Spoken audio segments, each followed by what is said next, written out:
ॐ शुक्लाम्बरधरं विष्णुं शशिवर्णं चतुर्भुजं प्रसन्नवदनं ध्यायेत् सर्वविघ्नोपशान्तये। ॐ अस्य श्रीबालकाण्डमहामन्त्रस्य ऋष्यशृङ्गऋषिः अनुष्टुप्छन्दः दाशरथिः परमात्मा देवता रामबीजं नमः शक्तिः रामायेति कीलकं श्रीरामप्रीत्यर्थे बालकाण्डपारायणे विनियोगः।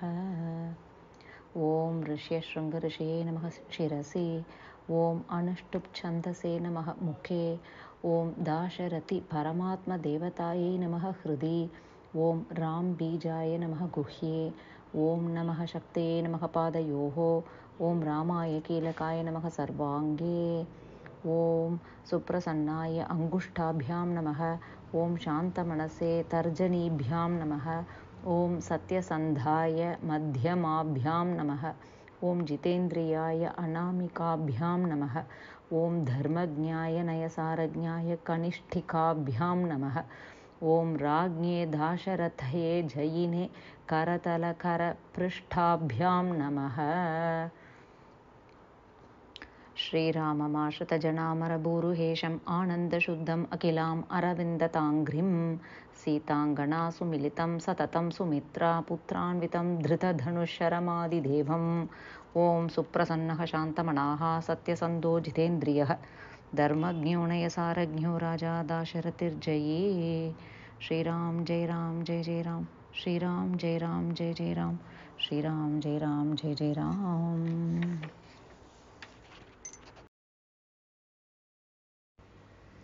We'll now see Shloka 61.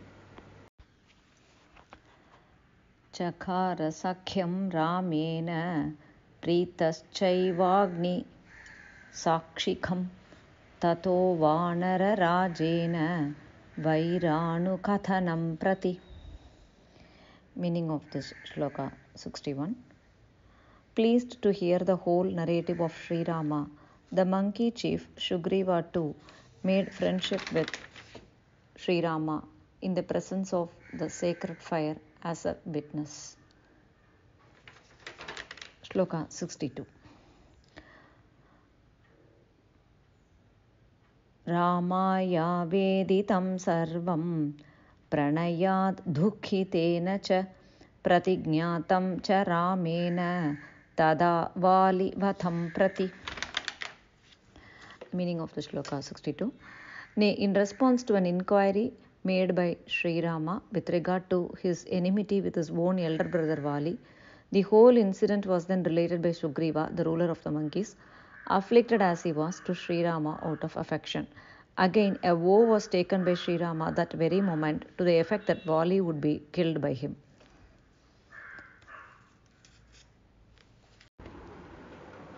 Shloka 63. वालिनश्च बलं तत्र कथयामास वानरः सुग्रीवः शङ्कितश्चासीन् नित्यं वीर्येण राघवे. Meaning of this Shloka 63. And there on Mount Rishyamukha, the monkey chief described to Sri Rama the unique strength of Vali, his elder brother, since Sugriva was ever full of misgivings concerning Sri Rama, a son of Raghu, in the matter of prowess versus his opponent Vali. Shloka 64.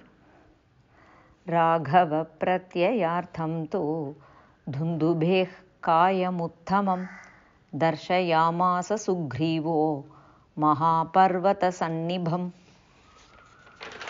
Meaning of the Shloka 64.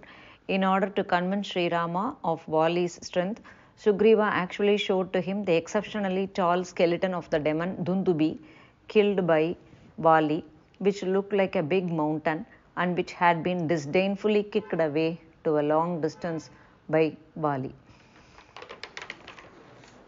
Shloka 65. Utsmayitva mahabahuhu प्रेक्ष्य चास्ति महाबलः पादाङ्गुष्ठेन चिक्षेप सम्पूर्णं दशयोजनम्. Meaning of the Shloka 65. Smiling at this and gazing on the skeleton, the mighty armed Rama, who possessed extraordinary strength, hurled it with his big toe to a distance of full 80 miles.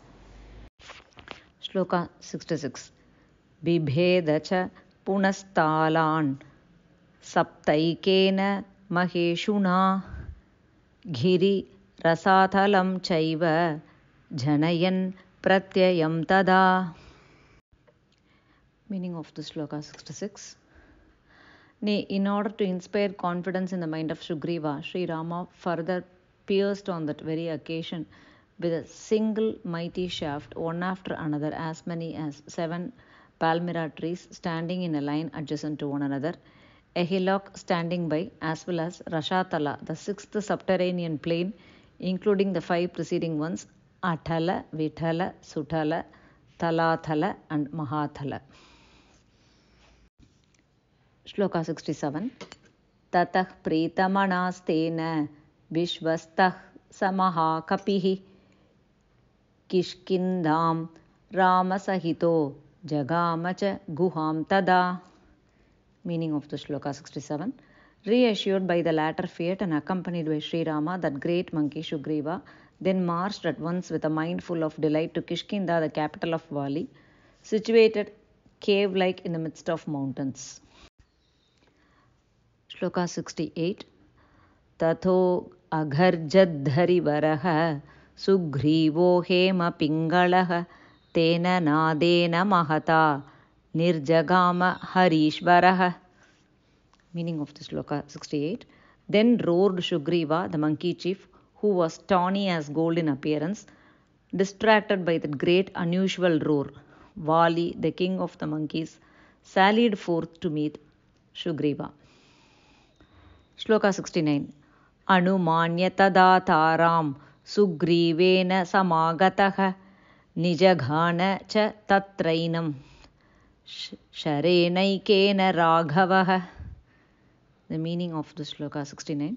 Reassuring Tara, his devoted and sagacious wife, who discouraged him by pleading that Sugriva had since secured the alliance of Sri Rama and as such could no longer be conquered, he then closed with Sugriva, and in the course of that very encounter, Sri Rama, the celebrated scion of Raghu, disposed of Vali with a single arrow. Shloka 70. Tatah Sugriva vachana dattva Valina mahave Sugrivameva tadrajye Raghavah pratyapadayat. Meaning of the shloka 70. Having thus killed Vali on the field of battle at the instance of Sugriva, Sri Rama, a scion of Raghu, then installed Sugriva himself on Vali's throne. Here follows the conclusion shloka each day after reciting the verses from Ramayana.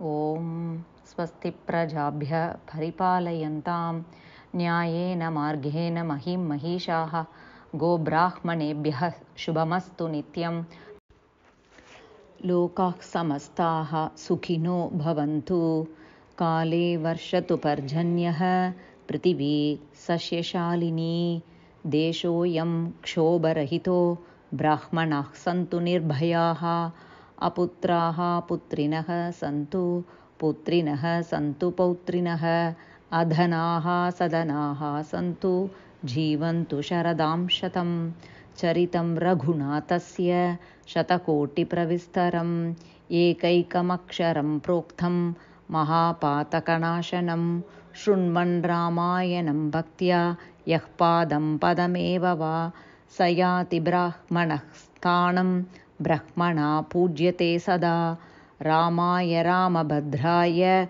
Ramachandraya Vedase Raghunathaya Nathaya Sitayah Pataye Namaha Yanmangalam Sahasrakshe Sarvadeva Namaskrute Vritranasho Samabhavat Tatte Bhavatu Mangalam Yanmangalam Suparnasya Vinata Kalpayat Pura Amritam Prarthayanasya Tatte Bhavatu Mangalam Mangalam Kosalendraya Mahaniya Gunatmane Chakravartir Tanujaya Sarvabhaumaya Mangalam Amritotpadane Dhaityan Ghanato Vajradharasya Yat Aditir Mangalam Pradat Tatte Bhavatu Mangalam त्रीन् विक्रमान् प्रक्रमतो विष्णोरमिततेजसः यदासीन्मङ्गलं राम तत्ते भवतु मङ्गलम् ऋषयः सागराद्वीपा वेदालोका दिशश्च ते मङ्गलानि महाबाहो दिशन्तु तव सर्वदा कायेन वाचा मनसेन्द्रियैर्वा बुद्ध्यात्मना वा प्रकृतिस्वभावात् करोमि यद्यत् सकलं परस्मै नारायणायेति समर्पये तत्। श्रीराम जय राम जय जय राम, श्रीराम जय राम जय जय राम, श्रीराम जय राम जय जय राम।